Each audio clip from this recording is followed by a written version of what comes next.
This is 7 National News, and in our top story. Collaboration between local and federal governments is key for cities to limit Earth temperature increase by 1.5 degrees by 2020 and achieve zero carbon emissions by the year 2050. That's according to the speakers at the C40 Cities Climate Change Adoption Conference. Over 100 environmental experts and representatives from over 48 C40 cities government institutions attended the opening day of the three-day conference, which aims to lead discussions on best strategies for implementing the Paris Agreements.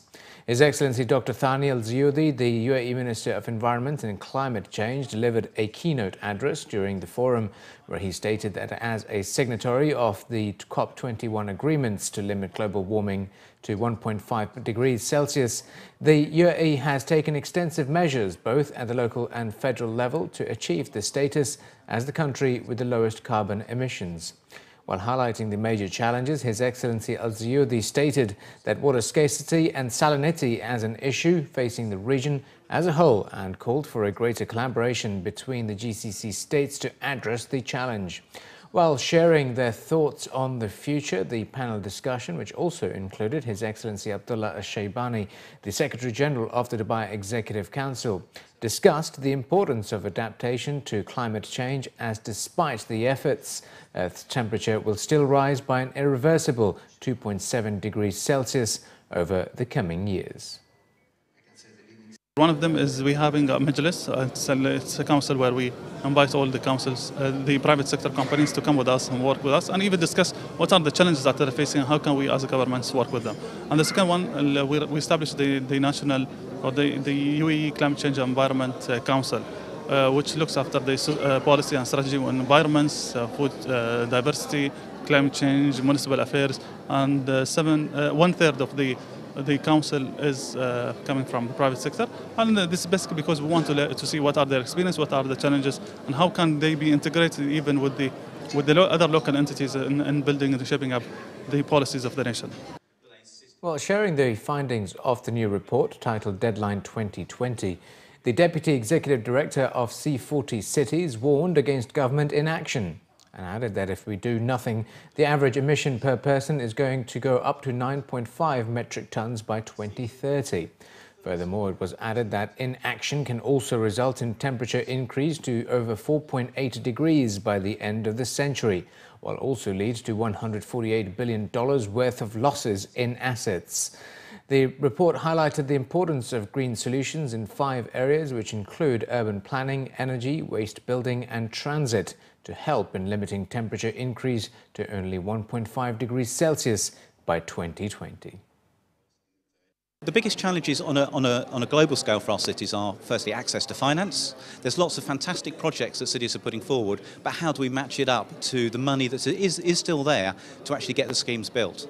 We need to improve the coordination between city governments, national governments and the international community. And I know UAE and Dubai work very well, but that's not always the case around the world.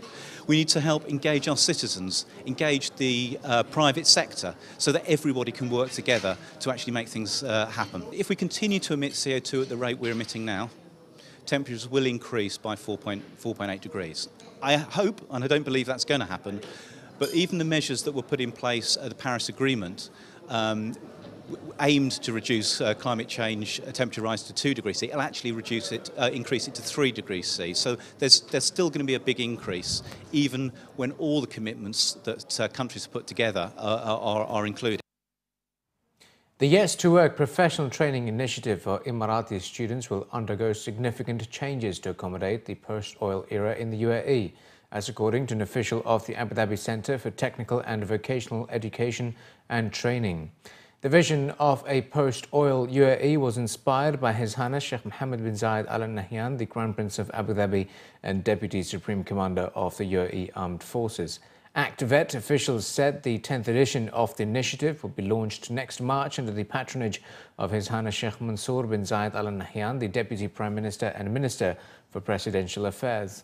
Commenting on the changing program, Mubarak Al-Shamsi, the Director General of ActVet, noted, "We promise Emirati young men and women that the Yes to Work Spring 2017 will live up to their interests as well as job sectors." adding that the strategic objective of the initiative is to build and develop highly qualified and trained human resources for the local job market, consistent with the Abu Dhabi Plan 2030. Yes to Work targets Emiratis between 15 to 21 years old and involves various work locations among different groups in Abu Dhabi, Al Ain, Western Region, Dubai and Sharjah. The two-week program will provide students with the opportunity to gain professional experience in a real work environment and acquire specific knowledge by effectively being engaged in a retail environment. The Dubai Diabetes Centre has achieved a significant reduction in blood sugar levels of all its patients. According to local reports, in 2015, the centre recorded 36,000 patient visits and achieved an average of 1% reduction in the three-month average blood sugar levels of all patients, many of whom suffer from morbid obesity. Statistics in 2016 are yet to be released. According to a UK prospective diabetes study, a 1% reduction in the average three-month blood sugar levels means a 21% decrease in the risk of developing any diabetes-related complications and a 14% reduction in the risk of having a heart attack. It also means 12% reduction in the risk of having a stroke and 37% reduction in the risk of developing small blood vessel disease. This includes blood vessels of the eyes, kidneys and feet. The estimated number of people with diabetes all over the world in 2015 was 415 million, and in 2040 it can reach up to 642 million. In the UAE, it is estimated 1 in 5 people are diabetic and another 1 in 5 are pre-diabetic. The Roads and Transport Authority has carried out trial run of smart pedestrian signal to ensure safe crossing for pedestrians. According to Maitha bin Uday, the CEO of RTA's Traffic and Roads Agency, the RTA has tentatively installed and operated smart light signals for pedestrians on Asada Street. The operational system of the signal is designed to eliminate the time allocated to pedestrians if it senses no pedestrians waiting on the pavement. Thus provides more time for vehicles to pass. The traffic signal uses a sensor-based smart system through an optical ground system that works in perfect harmony with the lights of the signal. It spots the movement of pedestrians on the pavement before crossing the street or during crossing and automatically modifies the timing of the signal's light accordingly, allowing the safe passage of the largest possible number of pedestrians and accordingly provides an excellent and smart service to all road users. The system has gone through all technical tests and trials to ensure smooth functionality. The RTA is currently considering broadening the scope of the trial by installing more signals at similar locations on the Dubai road network. Since it was launched in 1996, the Dubai Shopping Festival, organised by the Dubai Festivals and Retail Establishment, has been spreading joy among residents and visitors every year, with its great shopping experiences filled with mega promotions and raffles offering amazing prizes. Over the past 22 years, prizes worth over 2 billion dirhams in various forms, including property, cars, gold and cash, have been distributed to DSF visitors who were fortunate enough to have won in one of the numerous raffle-linked shopping promotions. The winning journey continues during the 22nd edition of the festival, with total prizes of over 100 million dirhams up for grabs. In previous editions of DSF, residents and visitors to Dubai have taken home incredible winnings, including prizes like Rolls-Royce, Infiniti, Nissan and Lexus cars. One lucky DSF shopper even received a 100 kilograms of gold that was offered as a grand prize, while another 10 won Nissan cars. DSF combines shopping with 34 days of entertainment and leisure activities and offers many chances for visitors to win big.